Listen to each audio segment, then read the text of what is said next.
আসসালামু আলাইকুম রহমতুল্লাহ।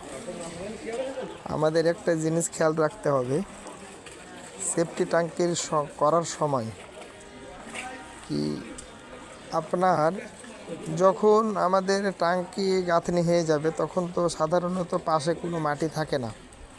তো পাশে মাটি যদি থাকে তাহলে আপনি যদি নেট ফিনিশিং করতে যান, প্লাস্টার করতে যান, তাহলে এটা কিন্তু আপনার খুলে পড়ে যাওয়ার সম্ভাবনা। তাই আমাদের একটা জিনিস খেয়াল রাখতে হবে কি গাঁথনির পরে পাশে কোনো মাটি বা বালি দেওয়া যাবে না। নেট ফিনিশিং কমপ্লিট যখন হবে তারপরে আপনাকে পাশে বালি বা মাটি দিতে হবে।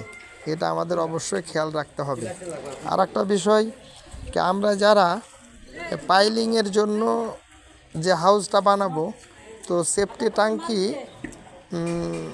একবারই পার্মানেন্ট যদি আমরা বানাই তাহলে আমাদের একটা দিক খেয়াল রাখতে হবে কি আপনার ওই নেট ফিনিশিংটা করে নেওয়াই ভালো।